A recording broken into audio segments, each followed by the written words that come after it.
Thank you for joining us on The Skeptic Sidekick, where we delve into ancient societies, ghosts, the paranormal, UFOs, all looking at it from the perspective of the true believer and from the skeptic perspective. Joining me, my partner, my co-host, my sibling, Kimber Rodriguez. Myself, I am Richard Gregg.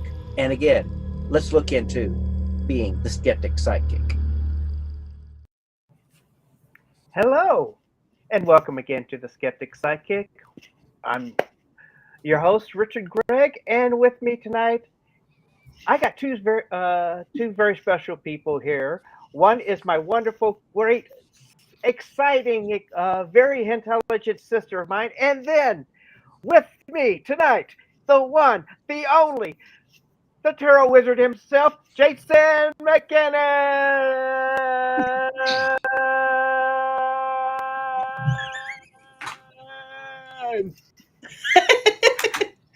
So that's a first. That is awesome. Well, I worked on it all day just to get it perfectly. We should have timed it, to see Right? just exactly how long you could stretch it out. That's what I was thinking as well. I was like, well, what happened? I thought you were going to say about, the ring to Mordor and this and Yeah, that. this is the man that I would go to take the ring to Mordor for. Frodo, it's time for you to go on an adventure. How's that? Yes. That's my best Gandalf. That's a good Gandalf. Yes. But Yes. Gandalf, Well, thank will I lose a finger again? Probably more than that. It's like it didn't work out so well for Frodo in that he Right. died right Mhm. afterwards. Yes. But it's like Sam's the only one who got any good Well, bounty from that, a Right. reward. I mean, he did get to join the elves, though, go off with the elves. So, I mean, I always thought of that as kind of a positive thing. Okay. All right. Really. I'm sure he probably thought I just want to like hang out at the local tavern and drink some Uh, brews with my buddies and Right. but I mean, at least Smoke the finest weed. Mary that's right, and the pipe. Pippin got lucky with got to one of them became personal guard to the king. The second one, got to be the you know what was, well, both of them actually became personal guards. One of them became the chief steward to the princess. The second one, they got off pretty good. They're But pretty connected. They Yeah. were like it was like quite an expanded life than just living in the Shire for sure. right. This is true. And my question, did Arwen, did she go with the other elves or did she stay? She stayed with she stayed until till he died. And then they went together? Well, no, he died. Oh, He he was didn't get buried, to go to the and parent. then he went to she went to paradise itself. Oh, They were okay. buried next to the king, I think. Yeah, that's Hey, what hey, else. Yeah, that's what someone said. I Yeah. thought Richard just kind of came that with that at the top of his head, but I see we're in the chat. Hi, people in the chat, Yes. Yes. So, listeners. I'm sorry? I said hi, listeners. Yes. So, if you don't mind, would you mind giving us just a brief history of who you are? A lot of the people that we know probably don't know who you are. Well, I've been on this program before. Well, I I'd know be that, but surprised. Yes, for but we new do have listeners, listeners. But that was like a while back. Anyway, Yes. so I am the tarot wizard. I've been studying tarot and reading tarot professionally for about, well, I mean, I started in my 20s. That was a long time ago. I had a very short, dark beard at that time, and I think that when I first started reading tarot, it was it was just kind of like just noodling around in it. It was just like, dipping your toes in it, and I found like some resonance with it, but it didn't like grab me. Didn't grab me. Not until later in life when I felt I had something to offer as far as like just I had some life experience under my belt, and it was like about being able to share some of that with others. And so one doesn't just start off as a tarot wizard when they read tarot. It's like, I think I earned that. It's like getting a black belt, right, in karate. You don't just start out with a black belt and like, oh. You don't go all Bruce Lee at the start. You start off as Not at the Liu. start. Yes. Yeah, especially with like other black belts and all. It's like you will find yourself like face first in the dirt. Yeah. I think if you do that. Interesting to note, Chuck Norris's first martial arts bout, he had his butt handed to him by a 10-year-old kid. Hmm. You know what? Interesting. I know I would have my butt handed to me by just like a lot of just people in that field, but in the realm of tarot, that's a different story. As far as it's like my journey has been one of being open to reading anywhere and everywhere. I've read at all night parties. I've read at like mansions, very very ritzy places, places that are there with the comic too. It's like Mhm. all strata of of people and lifestyles, and it's like every read starts off the same, where it's like you clear the slate, and it's like you read the energy of that, and it my journey has been one of just starting off as a reader, and then there was like people who said, well, can you teach me? And so I taught individually, and then I started teaching groups, and then I started being a guest on podcasts, and doing my own podcast, and then came that dreaded moment of like, oh, well, you should write a book. And I don't consider myself a writer. Do you guys know writers? I want to. Personally, I know people who aspire to write. Wait a minute. I do know a writer. That's true. We know Jason you. McKinnon. So. Right? It's like Yes. I'm now a writer, but it's like I have best friends that are writers Oh, that interesting. have written like novels, and are out there in the public, and it's like they are dedicated to their craft. Hmm. They're serious. It's like they are those ones in like Starbucks, or the coffee shops, and they're like 8 hours in the same booth. You see those families that are just kind of hovering around them going, are you going to be there all day? Because and yes, they are going to be there all day, because Yes. that's their profession. But Hmm. um it's like, write about what you know. Write about what you know. And so when the pandemic started, I got like time on my hands, so I wrote this book, The Magic Channel Tarot Reading, The Tarot Wizard. Hmm. And it just like encapsulates this spiritual overview of reading the tarot, because I didn't want to be that person who just like wrote the same book that every tarot reader will write, which is like, well, this card means this and that card means Hmm. that, and use the Celtic cross spread and all that.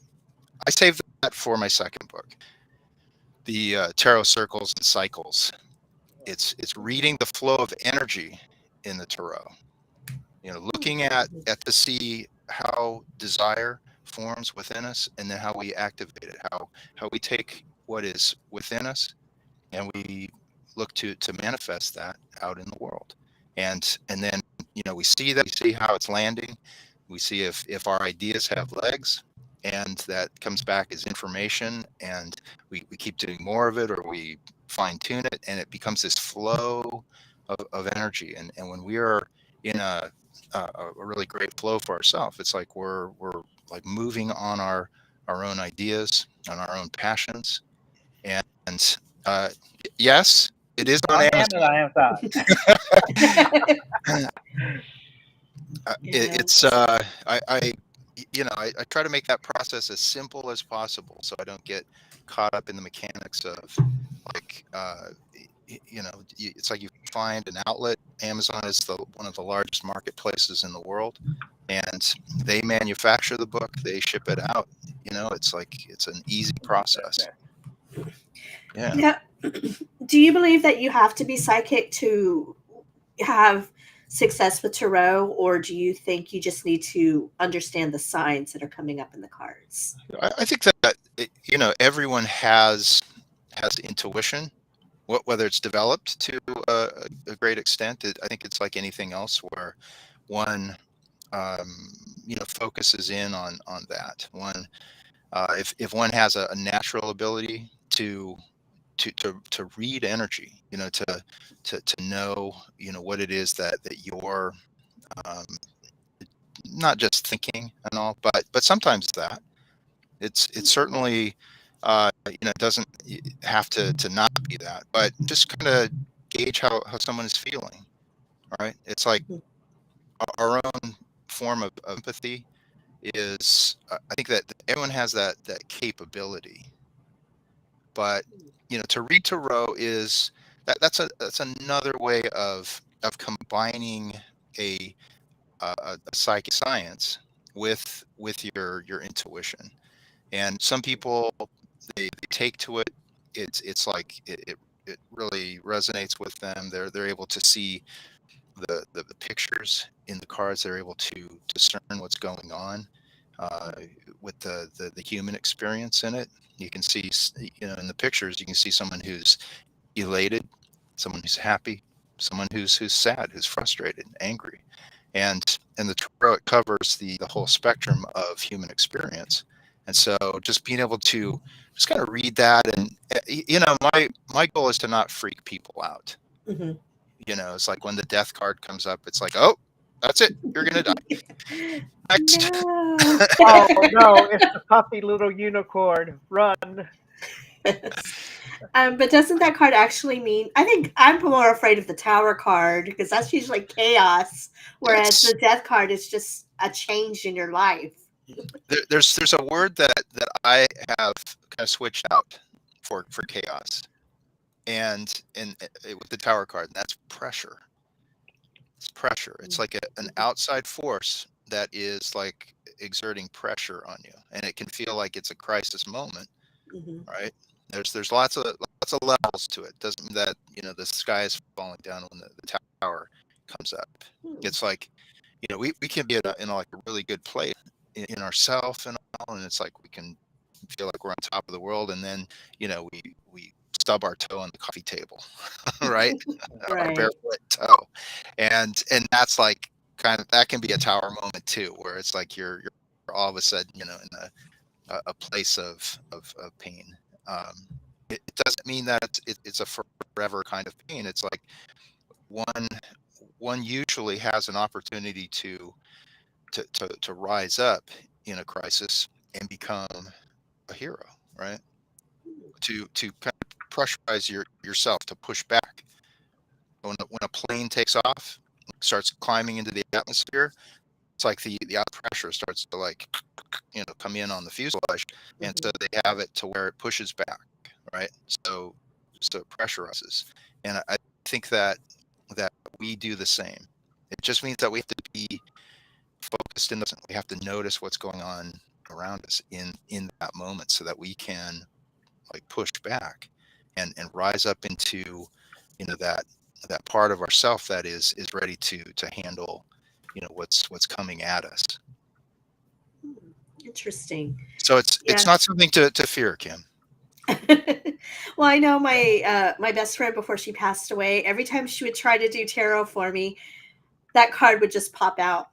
And she's like, oh, well, let me put it back in, try again. And that card would just come right back out. And it was a very chaotic time in my life. So maybe that's why I associate with chaos when it comes with that card. Yeah, and I don't subscribe to the if a card comes out that is not the a pleasant card Mhm. to look at, that it's like putting it back in the deck, because it's like to trust that process of tarot is um, you know, it's like it gets a bad rap on like the movies and TV. You know, it's Mhm. like, you know, you have the reader who's reading for the protagonist, and it's like, ah, the death card, you know, and then, you know, cut to someone dying and all that. But you Right. know, it's there's lots of degrees of how it is that we navigate our life, and you know, either we're in this place of flow where, Mhm. you know, again, we're in a place of creation within ourselves. We have an idea. It's like we're acting on it, or you know, we can be Right. wrestling with ourselves inside, you know, as far Mhm. as and you know, so to be able to successfully read tarot, I think there's, you know, understanding the cards. There's psychological parts to it too. You know, there's Mhm. counseling techniques. But it's about creating space with people, and you know, I'm not there to scare people. You know, Right. to wow them with my infinite knowledge or Exactly. anything about tarot. Mhm. It's about just helping someone see themselves in their situation, and to help empower them so that they can make choices, and be, you know, just kind of understand where they're at in their own life. Hmm. Yeah. My friend Shelley says there's no good and bad in everything. Putting away negative cards would only be half of the story.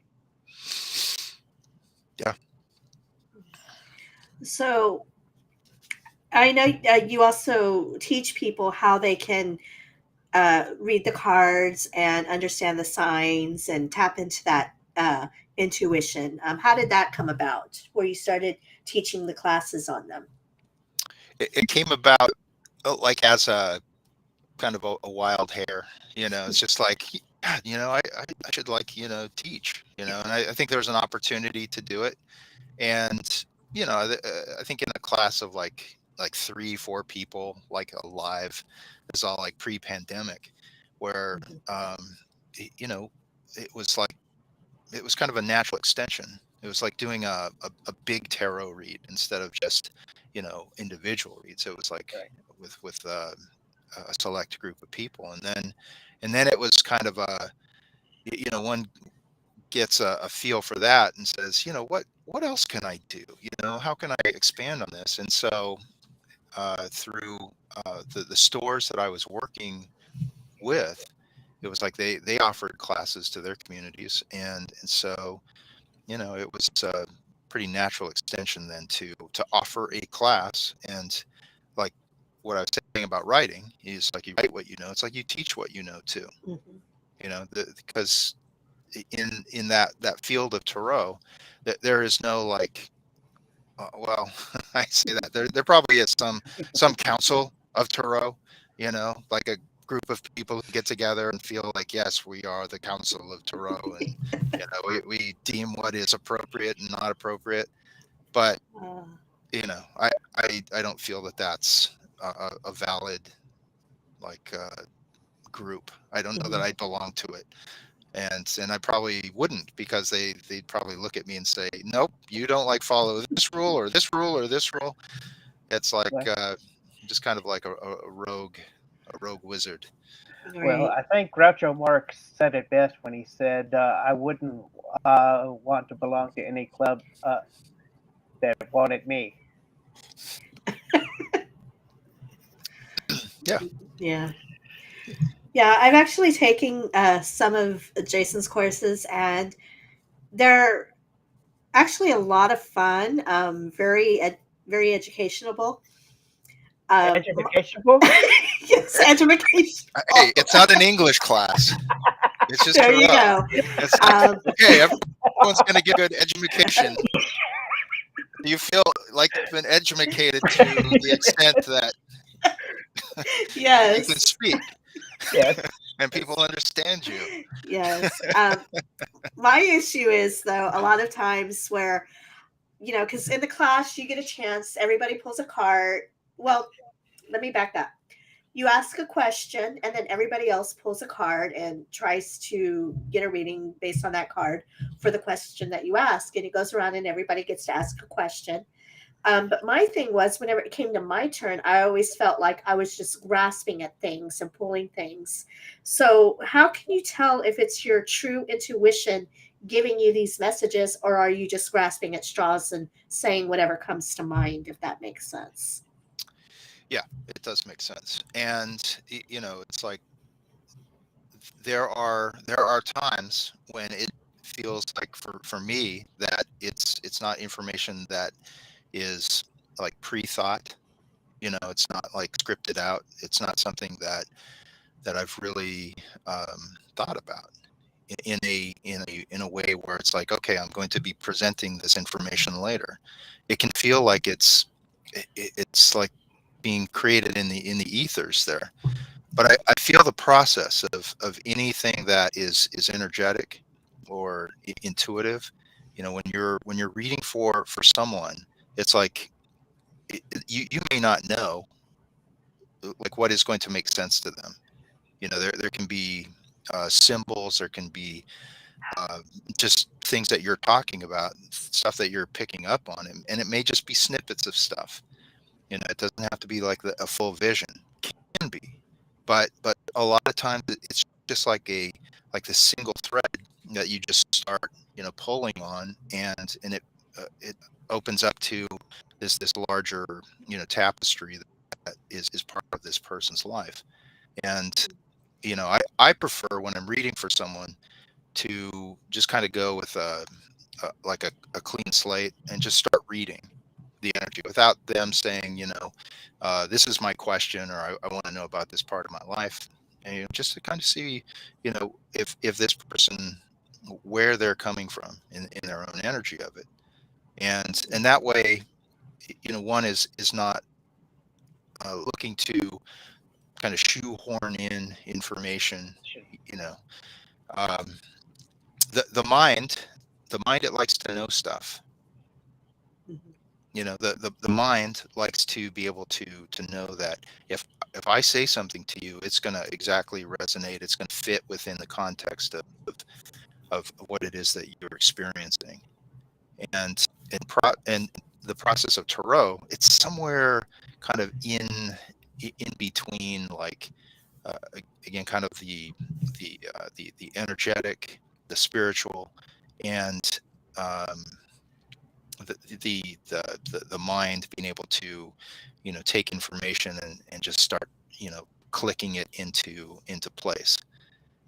Sometimes a reader will see something that isn't just necessarily right there. They're seeing like a little bit ahead as well. They can see if someone is going to be um, you know in a situation where they're going to be pushing themselves into a situation, and they're going to be acting a certain way in it.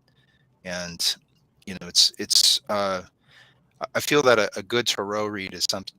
It helps us create awareness in ourselves that we can come into places of choice and activate our will, our free will, and to be able to um, you know make choices that have benefit to us. Um, I know one of our listeners, Raymond, says that he doesn't mess with Ouija boards, and he says he hasn't experienced tarot. I Hmm. know a lot of people, when they think of tarot, they think of it as kind of like a communication with spirit, kind of like the Ouija board is, where you're just asking questions and getting answers. I personally have always felt that, unlike a Ouija board where you're just putting it out there and saying, okay, who would like to communicate, you're actually tapping into that intuition that you already have. And my personal belief is that those answers are coming from you, not some outside source. Um, Well, it's kind of like, to me, communication between yourself and the other person. Uh, they're asking the questions, and you are pulling the threads to what they said versus what your intuition is meeting with their intuition. Would you say that will be a fair game on that? Are you asking me or Kim? I'm You. asking both. We're asking the wizard, of course. I'm asking both of you.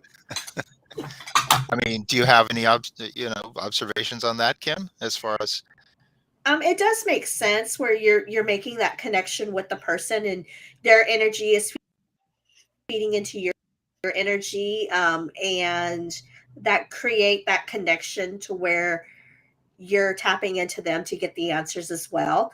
But like if you're doing a reading for yourself, then you only have that energy from yourself.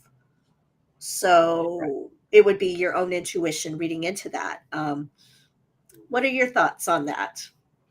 You're asking me? Yes. So, my experience is that, working with many colleagues around Los Angeles and in other places, that the process of it, the mechanics of it is different for, um, a lot of different readers. For myself, it's one of, there's no particular deity or spiritual source. I would, um, call it a connected place that I go to when I'm reading for someone, and just to take a lot of the jargon out of it, to take a lot of any like religiosity out of it. I do use words like sacred connection and things like that, but it's focused. One is able to honor someone's path, know that someone can be on a spiritual path, but they're not necessarily at the same place that you are. They could be ahead of you. They could be side by side. It could be a little behind. But it's not about judging that, and saying, well, I'm so much better than you. You know, it's as a reader, right? It's like sometimes there are some beginning readers who just like knock my socks off as far as the information that they're accessing and all, and they don't know exactly the mechanics of it, which is fine. It's usually about the type of information that is being gleaned, you know how they're accessing it. And I find that it's just a different process. There are people who do a whole ritual. They've got systems. They do their thing with the cards. But I treat the process with great respect. Because I know that the words that you share with others, that they have impact. They have a potential to be a catalyst for change. That's interesting because, like what you're saying about, not putting any religion or anything like that on it. I recently met another reader who is actually a skeptic. And he reads tarot, and he was talking about, I don't believe that this is real, but I've had several people come back to me and say, you hit it right on the dot. I don't know how you did it. He's like, I don't know how I did it. And I just find that odd because it's like, you're a skeptic, but you read tarot. So it's very interesting. But even though he is a skeptic, he is very, like you said, respectful of the person and of the reading and everything. And so I just was like, you sure you're not a closet psychic or Right. Right. They're just they're just teasing you, right? By saying they're a skeptic. But right. I mean, what is a skeptic? Someone who kind of looks for proof in it, right? Mhm. Who doesn't just accept it on blind faith. Right. And All right. if you experience it, like I've read for thousands of people, right? Mhm. And I've experienced the what a good tarot reading can do for others. That it's not about a belief, and it's not that I'm uh, in a place of knowing exactly the nature of spirituality, the mechanics of it. Mhm. But I know that one can connect with someone who's across the world. I do readings in other countries. I teach classes in Japan through a translator, and it's like the spaces that we get with that are they're amazing. They are, you know, and there's in each class, you know, there's these, you know, wild synchronicities that will occur and all. And there's 78 cards in tarot deck. 78. Wow. I always thought there was 52, just like a regular card deck, but there's actually 78. No, The pretty much, the yeah. car- the playing cards came from the tarot, you know, because you have the suits, the diamonds or the pentacles, the hearts are the cups, the spades are the swords, and the clubs are the wands, and they came the from the tarot deck. Oh, okay. So the difference would be like the ones that you don't find in your normal deck, that would be like your major arcana cards, like Except Queen. for one. Okay. There's only one major arcana card in the playing cards. Let me Joker. guess. Yeah, I was going to say the Fool. That's it. That's exactly right. So the Interesting. Fool can be anything, right? Right. Of course, the Yes. Joker is that chameleon card. Yes. Yeah. Speaking of how you teach classes around the world, I've always thought that it's so interesting how energy can carry over even if you're not in the same room with a person. Because like I have a friend who does Reiki through Zoom, and I just find it so amazing how you don't actually have to be physically with the person to tap into that energy. And it just, to me, that just is wild. Yes. Yeah, it's and it's you know, I feel that there's a layer of like that in that realm, that spiritual realm, where the normal laws of like the physical, that they don't apply in the same way, you know, of time and space and limitation. But Right. I like to tease people, you know, like if there's a couple that comes in, or two friends that are in a live setting, Mhm. you know, it's like one will sit across from me, and one will want to watch, right? They'll want to be a part of it, you know, and just see what's going on. But I tell them, it's like, okay, you can sit, but don't let your energy leak over into the reading. And so they'll just kind of like sit there, they'll kind of freeze, and then I laugh, because Yeah. we're all in the mix together. Uh-huh. We're all in that spiritual suit. Right. So It's kind of like the TV mediums that are doing the readings for the live audience, and they pick up on somebody, and it turns out to be a message for the camera crew or somebody behind the scenes. right. Well, Yes. enough of the history and what you do, that sort of thing. Let's get into the good stuff. Let's do some tarot reading. How's that? Excellent. What? Who are these people? Didn't I know don't Santa know. Claus liked boy. I didn't know that. Are Yes, these are some new people. your These are people? not our normal viewers. These are Right. some new people who popped in, but welcome. Sorta. Yeah. All right. So your researchers, your team of researchers, has Yes. Yes. put together some serious questions, right? Yes, they did. Yes. Would you like to kick it off, babe? No. Babe. Sorry, you must have been thinking about my Whoa. husband. Whoa. My name is not Sunny, and you're not Cher. Not that kind of show. Sorry, husband Sorry, on the brain. Brother, would you like to kick brother. it off? No, actually, you can go ahead. I lost the page with the question, so I'll grab that back again. Okay.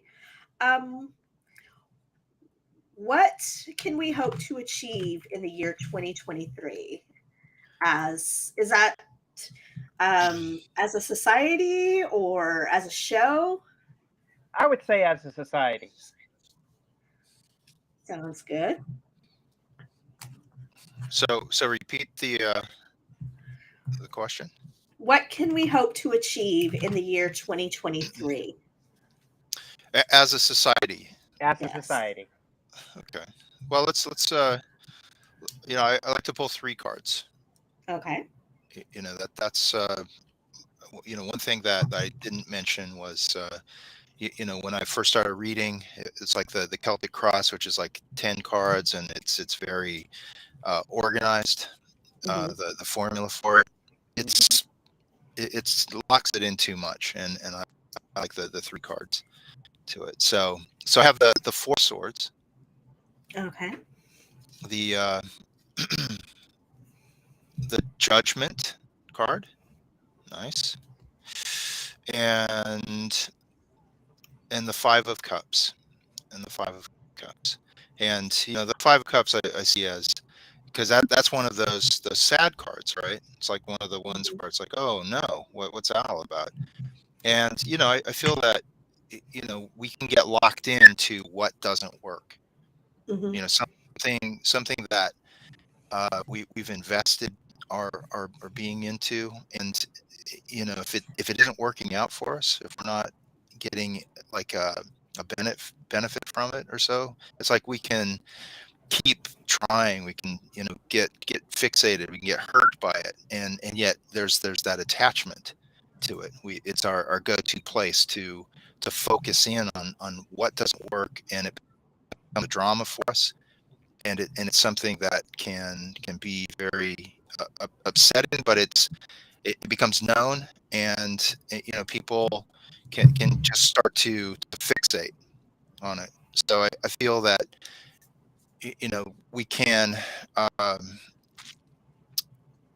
start moving out that, start letting go of that which that no longer serves us.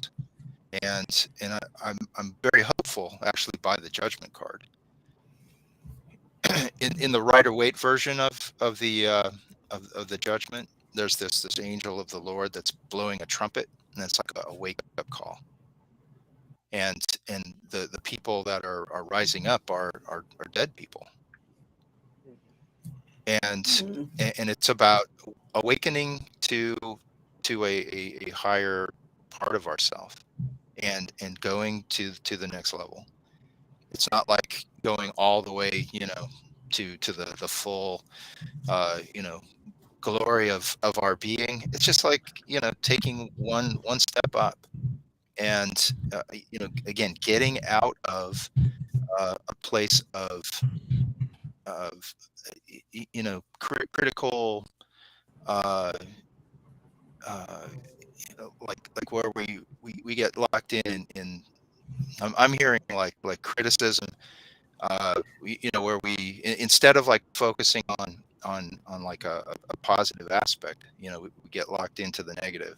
Right. And so Hmm. I'm seeing that there's a break from that. And again, the four of swords, that's where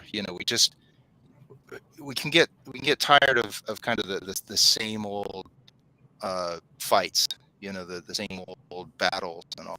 And it's about recharging, and knowing that it's a time to not be at each other's throats, but to pull back, and um, not be fixated on the negative, and to and it can be individually. It can be usually what happens is individuals in a society, they make that leap, and they set an example for others. They take the steps of focusing on being an enriched place, and to I feel that the highest place that we can be in is a fulfilled, where we get Hmm. to fulfill our own selves as individuals, meaning we go into area of purpose. We either know what it is that gives us meaning, or we like find some part of our life that is very fulfilling, like doing a podcast is fulfilling. Hmm. And it's like you set an example for others in your social circles of like, hey, it's like they're doing something that they really enjoy, but it's important to them. And it's like if there's enough people who are setting those examples, then the whole society starts to lift out of the negative, the anger and all. Well, That is so awesome because we definitely need that in our society. Like a lot of people saying, there's so much negativity in the world right now. We need a alleviation from that and a little bit of coming together as a society in a more positive place. for some strange oddball reason, we have gotten trolls out out the. I do Yeah. apologize for this. So it's actually a perfect example of focusing on, something that is like negative, right? Right, Hmm. Is like the trolls, Hmm. anyone who's wanting to um, put their negativity. It's like right, there Hmm. can be people who say, "Oh, Tarot, that's awful," right, Hmm. that's evil even. And Right. my experience of it, to be able to help someone see their part in their own life, so right, that they're able Hmm. to build awareness, so that they're able to better their being. That's where it's at. Hmm. And anyone who chooses to not see that and just like stay focused on, no, it's bad, to do that. It's like, ugh, you know I, it's like I worry about it. I don't worry Hmm. about it. right. So, yes, again, I do apologize. Yes, All it's these. It seems Again, like we got attacked tonight. I do apologize because we really did have some serious questions, and it seems like yes, and we're we do have some people who seriously want to be here. So right, I feel I'm bringing out that negativity tonight. right. So, So, so so what? what's another area of looking at? well, we can always. We've already pretty much discussed the uh, would. Well, we could always beings that we've got the past couple of years has been yes, no about the COVID thing, and are we going to see more of this in 2023? Not saying any type of government type thing, but as in, uh, Will there be a reprieve? yes, So this is what comes up. It's the Ace of Wands, the Nine of Wands, and the Seven of Swords. And with the Nine of Wands, the Seven of Swords, what I'm seeing is like, it's like the Nine of Wands is someone who they're resilient. In some versions of the Nine of Wands, the person standing there is like bandaged and all beat up and all, and they've gone through battles. It's like what we have experienced with it has been a lot of battles. It's like, um, and there's um, one doesn't want to go backwards. One is standing resilient. They're resolute that they're not going to go backwards in life, and so will some of the how we look at it, will it change? Yes. I mean, I feel that it's still there. It's like out there. It hasn't been eradicated by any means, but how we respond to it, um, I'm not seeing where um, people are going to uh, like there's not a stopping energy. Like a card that would come up a lot during it was the Hanged Man, which is kind of the great pause, where things can come to a screeching halt. And and I'm not seeing that. So I'm seeing movement forward, and it's like the seven of swords is a person who they've had to compromise who they are, what they've done, and they're oh, I always get these two confused. If it's Quiet Riot or Twisted Sister, Sister, we're not going to take it anymore. we're not going to take it, right? Yes, and so Twisted Sister. Twisted Sister, right? Yes. I'm glad someone's a metalhead, Oh yeah. Well, our older a glam brothers. rocker.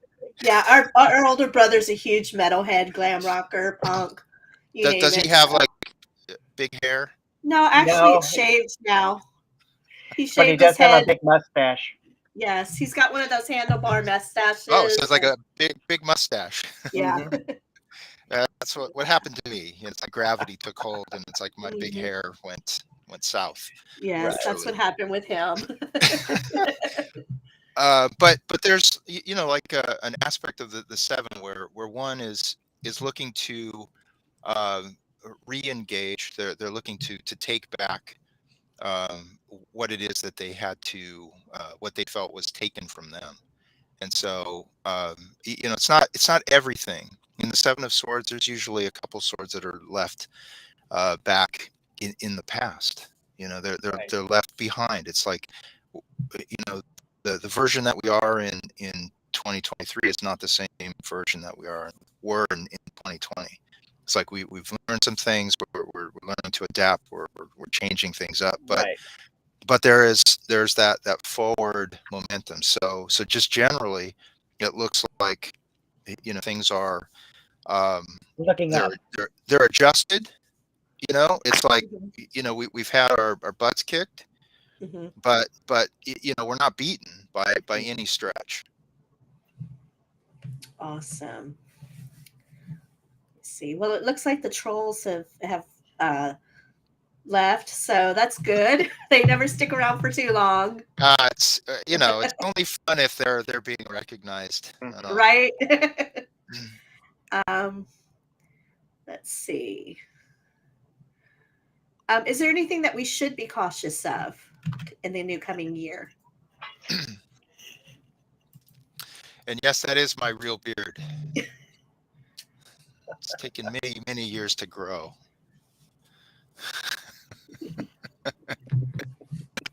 All right.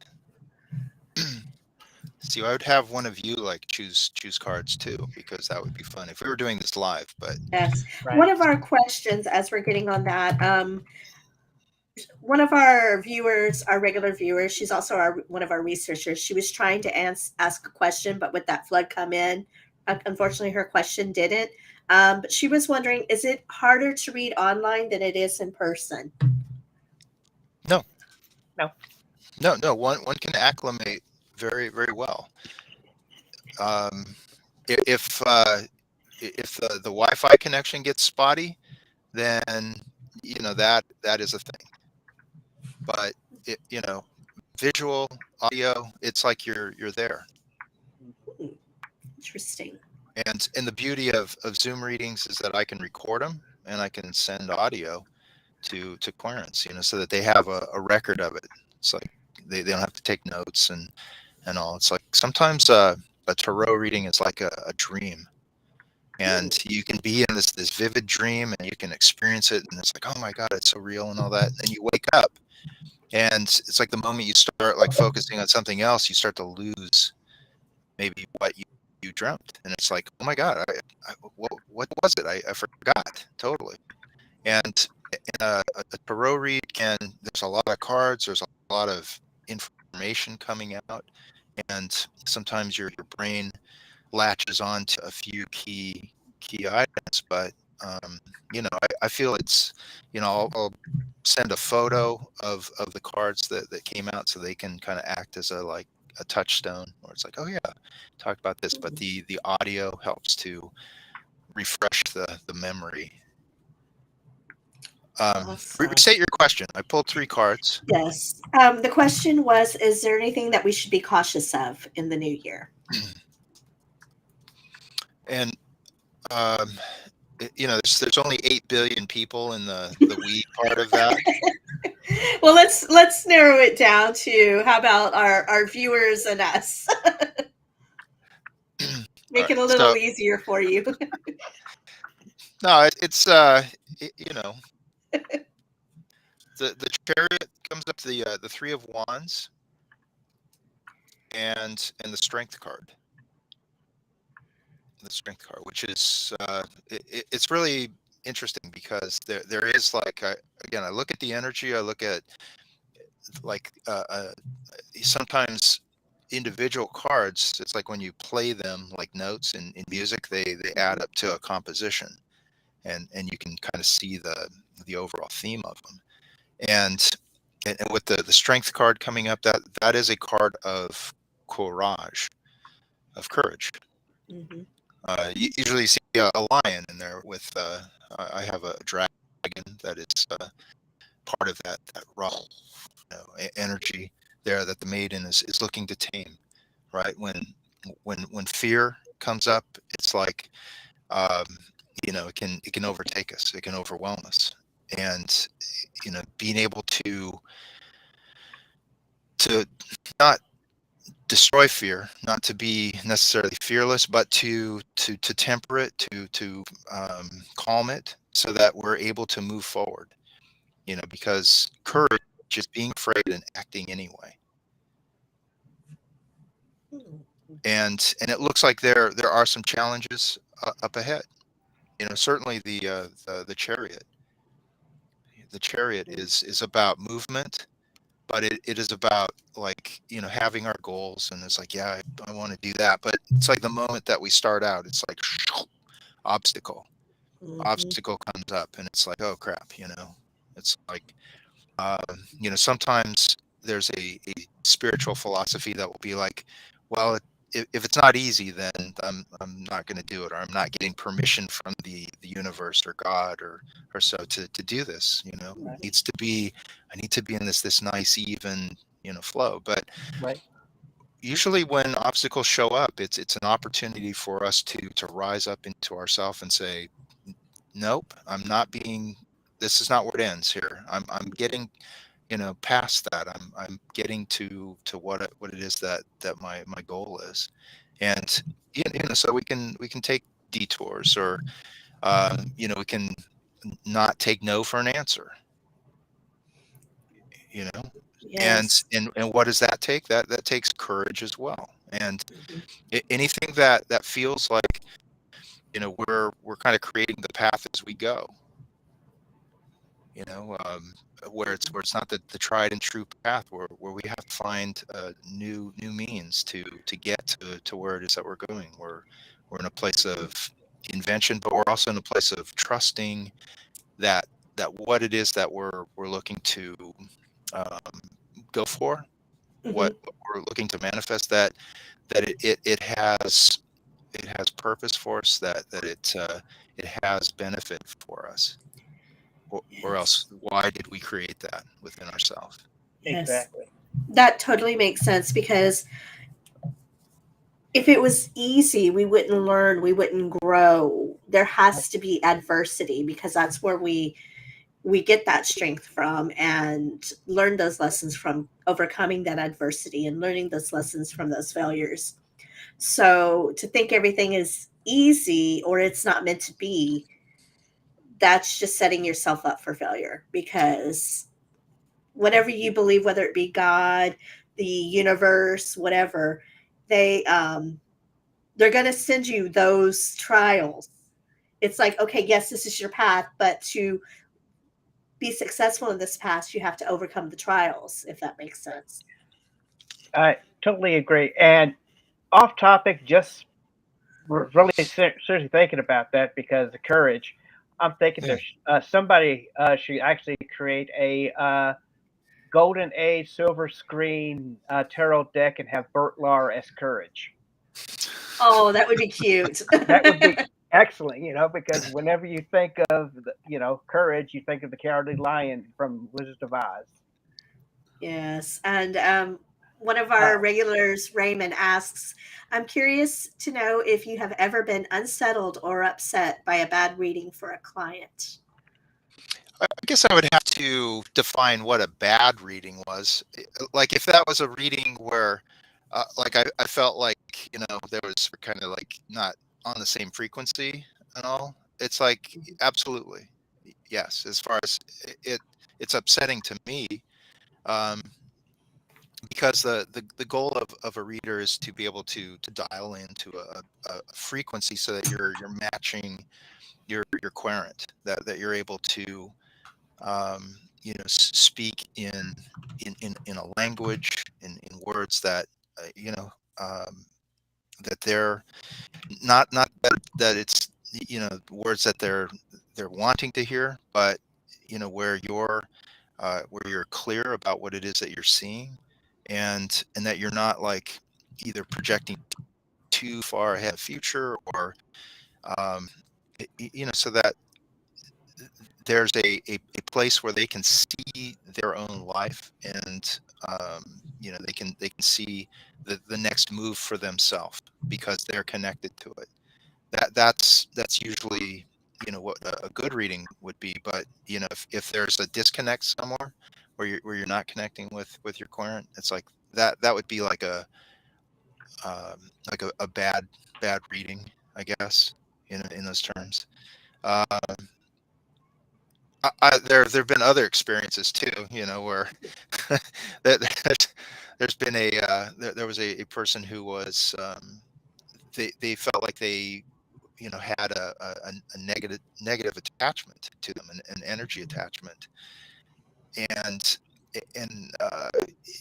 they showed me a photo where it looked like there was this devilish presence there that was kind of in the shadows of their portrait and all, and it Oh was like, my well, that's gosh. that's Oh, unsettling, and then yes. just a few more minutes into that, it's like the I got a call where it was like, you need to stop this reading because this one's dog just ran out into the middle of the street and they have to go rescue it. Oh And my that had gosh. never happened before. And it's like, Oh, you wonder about an energy that can kind of follow someone and create kind of a calamity, or just where there's chaos, right? Just kind of mhm. where that's the norm in it. And that's not someone that tarot is gonna. It's like, well, let me pull the card that fits your life. Right. It's Mhm. never about that anyway. But it's like, with that type of energy, it's like, um it feels like it's more kind of like Right. an exorcism or something. Where it's like it's more intense. Like there has to be Yes, some real clearing, some real time to it. right. Hatshaba63 says, "Can you tell medical issues through the cards?" Do you like to do medical readings as Oh, well? I don't. I don't. It's not my wheelhouse. There are medical intuitives who like to do that. I'm more like into the aspects of well-being, which I feel is integrative. Where it's body, mind, spirit, and emotions. Where one looks to be in that integrative place. And I mean, I have read, just to kind of see where things fall, um, for people, but it's not my, uh, know your strengths and weaknesses, as a reader. Mhm. So, what's your next question, Richard? uh, this will probably be the final question for the night. Oh, I got a couple more, But but go on. this is kind of a little personal question because he brought it up. Will I this year be able to go up and down the aisles at where I work, get screaming at the top of my lungs, screw this job and screw everything in between? Trying to think, what is that rock and roll song? I take this job and shove it. Done by Johnny Paycheck, also done by the Dead Kennedys. Oh, wow. I didn't know the Dead Kennedys did a cover of that. Yes, they did it off of. I I can't remember the name of the album, but I used to have it. I'll have to look into that. You know, I used to correspond with Jello Biafra of the Dead Ah, Kennedys because I mhm. was in a punk rock band like way back like a million years ago, and we would exchange music. That is Right. awesome. Yeah, very interesting character. Yes. So this is where it comes up, Richard, because you're asking Okay. about is this the year? Yes. Is this Is the year when I can just tell everybody, screw you? everybody? Oh no, you know what I mean. Everybody at work. Okay, not including this work. No. Exactly. This is the work I love to do. Okay, Yes. so the moon card comes up. Okay. The the alchemist comes up. It's like temperance in the Rider Waite, but the Hmm. alchemist. It's a very powerful card, and the five of swords Oh, shows up. wow. Um, I will say that no, it's not that year Okay. where you give everyone the finger at work and say, you know, I am so through. Um, but what I am seeing is with the you know, because the that kind of energy is like, you know, you're looking at other places of sustaining yourself, of supporting yourself, and you know where that no longer serves you. But I'm seeing that you know what is ahead is not so certain as far as like the next landing place for you. It's like you're still you're still in it. Don't quit your day job. Well, that's what all I wanted to know, whether I should quit. Should go running up and down the aisles going, woohoo! But think in terms of this alchemist. The alchemist, you know, looks to raise the vibration Right. of you know where it is that they're at, the environment of it. I know it's not stuff you want to hear, but it's like the alchemist turns lead into gold, right? Turns something Yeah. that's base, you know, something that can be like into something that is refined, and and there's a willingness to do it. Doesn't mean that it's easy. And again, what I see with like the moon and the five of swords, that you know the path in that is you have to catch yourself in the moment. If you're feeling like this place, you know, I hope you know no one's listening from your work. No, I doubt that very seriously. I just telling them about it. Like, You oh know, well, yeah, we'll take a listen. So, Yeah, those were the trolls that left. right, right, probably. right. Those were the trolls. No wonder. Oh my God. Like leave that Yes. place. No, it's Yes. like you know where you find yourself. You know, it's like where you know you're having to you know rise above it, and to make those choices that allow you to not just be in like stuck in any kind of quagmire or any negative energy, but to float above it and to you know make a pact with yourself to catch yourself. It won't be perfect, you know. It's not every time you can like. I'm sure you'll have your moments, but Right. you know maybe Kim can like send you some uplifting memes, you know, Hmm. at lunchtime or something, so you can like meditate on those. And it's like, okay, yeah, that's right. I'm supposed to, you know, take the high road. Right. I think Crap. I do a good job of that, sending Right. those memes. And and just you know so that you're not poisoning your own being, you know, you're looking Right. to just kind of clear and be ready for the next level that's coming, Right. and that next level, you know, when it shows up and you are ready to give the finger, you know, it's like you may not give the finger, you may say, you know what, thank you for, you know, what this was, but I am now onto this, and so Right. thank you. Well, I when I say pretty much give the finger, I mean it in a very humorous way. In a loving way. In a loving way. The last job I left, I had the exit manager laughing their heads off about that as much fun as I was at my former job. They're like, Yeah. oh, I wish you the best, and you know, Yeah. When he says the finger, he means this one. I get that.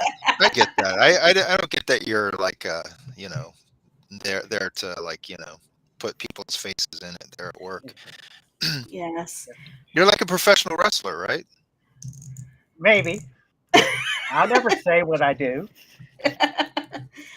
On the flip side of that, my last question. I just quit my job, my Nice. job, to focus on building a business in web design and a new venture that my niece has introduced me to today. Now, my question is, did I make a huge, colossal mistake in doing that? Or No, I don't believe you did. we shall That's see. that's coming from my my little third eye type what I Uh, see. So That's right. That's right. Richard has the gift. yeah, yes. He has the gift. but Um, let's see what the cards say. Yes. all right. So the Queen of Pentacles comes up. Okay.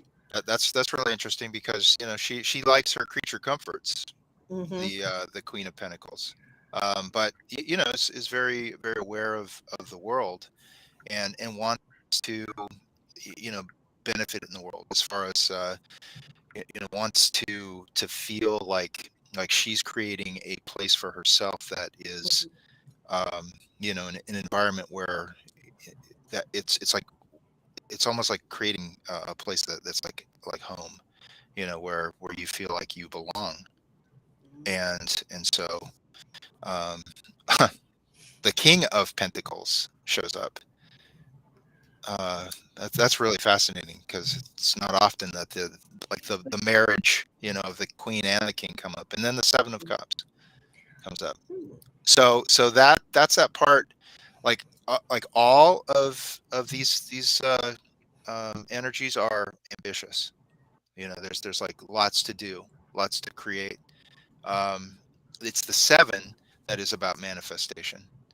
It's the seven that is trying to rein in some of those ideas and potential directions and to really solidify it. So um, it's not just an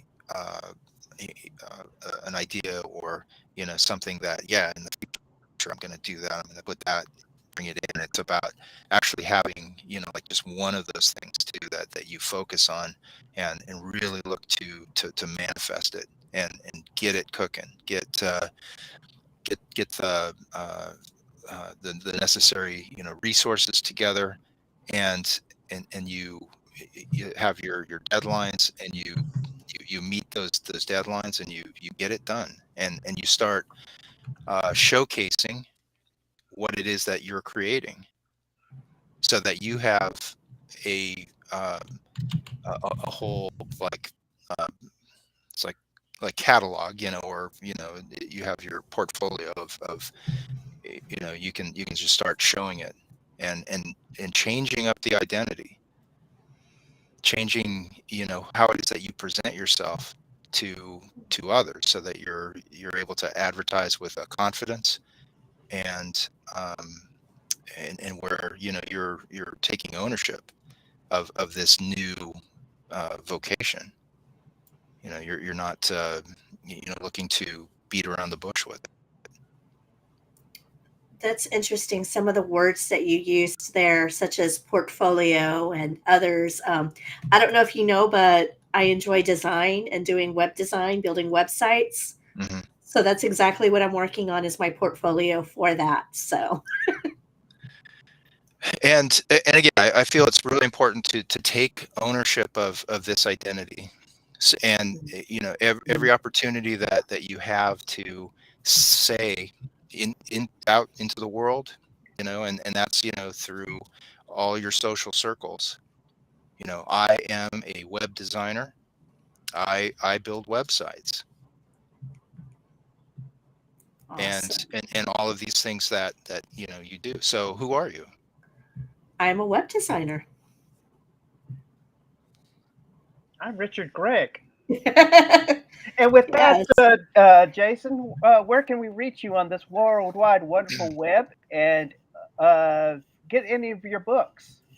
So my books are available on Amazon, and I'll show them here again. The front cover on this. I've got two tarot books. Actually three, but one is in Japanese. And unless you read Japanese, I don't recommend that you buy it because it's in Japanese. But Magic Channel Tarot Reading with the Tarot Reader, and then my new one, Tarot Circles and Cycles. That's a great reference book. It covers all 78 cards and and looks to read about the flow of energy, and it when you read it that way, it's like you're opening up these new levels in your reading. Both available on Amazon. uh, Jason D. McKean, just like it says in the box here, JASON and there's the website jasondmckean.com, and the social medias. I can be found anywhere on the web. And if somebody wants to learn how to read tarot, how would they sign up for one of your classes? On site there's a description of the online classes. There's 3 a week that are online classes. I'm starting to do live classes once again, and that's a fun thing. It's a challenge, because it's different. You can't mute people, if they're unruly. Yes, you can't kick them out and say, gonna drop this person from Zoom. Right. Get rid of But this troll. but everyone's wearing pants, usually in the Thank live, goodness. you know, You would hope so, yes. I'm and wearing they, pants. and they I can't am get up too. to go to the kitchen and you know like Right. just excuse themselves. Right. It's like everyone is pretty much Mhm. relegated to the chair, but it's Any a lot of fun. any fairs or festivals that you'll be reading tarot at this weekend or in the next couple of weeks? Not more. I think in March and May there's fairs and psychic fairs and all that are being planned, and I'm the type of person that will say yes when the opportunity arises, and you just figure it out as you get closer to the time of it. Taking opportunities is like really important to manifest who it is that you are in the world. Well, Awesome. again, I thank you again, Jason. I really appreciate you coming on here. I really enjoy talking to you, not only as a somebody being interviewed, but also I consider you a friend, if that's okay. Absolutely. I so enjoy whenever I come on to the Skeptic Psychic along with you, Richard, and you, Kim. Thank you so much. Not Yes, a thank you. problem. Thank you for joining us. And Kim, where can we be found? Well, before that, Shelley, our researcher, again says thank you for teaching us and for your time and conversation as well. Absolutely. And we can be found on all social media. If you're watching on YouTube, make sure you like and subscribe and hit the notifications so you know when we are either posting pre recorded or live videos. And if you have any ideas, questions, or you want to share a story, you can email us at skepticpsychic.com. info@skepticpsychic.com. Thank you very much. Sorry, brain fart. And if you are listening to this recorded on either iTunes or Spotify or any of the others, you can rate us on iTunes. Make sure you leave a review. And we do actually have a review to read this week. We do? We do. We have Wow. we got a 5-star rating from Cactus Pokey. Okay. And it says awesome show and fun perspective. Keeping it light and informative. Worth it. So thank you to Cactus Pokey. We appreciate the rating and the review. And next week we're going to actually have an interview with a couple of witches to discuss Wicca. Yes. Well, actually, one of them is actually a witch. The other one is just a Wiccan. We will. Okay. I did find out there is a difference, and they will discuss that when they come on. That'll Great be to this hear. Sunday. We will have Shelley and Autumn Priest joining us to discuss the practice and traditions of the Wiccan religion. And that'll be at our normal time on Sunday at 8:30 p.m. Central, 9:30 Eastern, 7:30 Mountain, and 6:30 Pacific. So with that, as we fade into the nether sphere and drop off the internet, we always like to say, unpleasant nightmares. sweet dreams, everybody. Good night. Good night.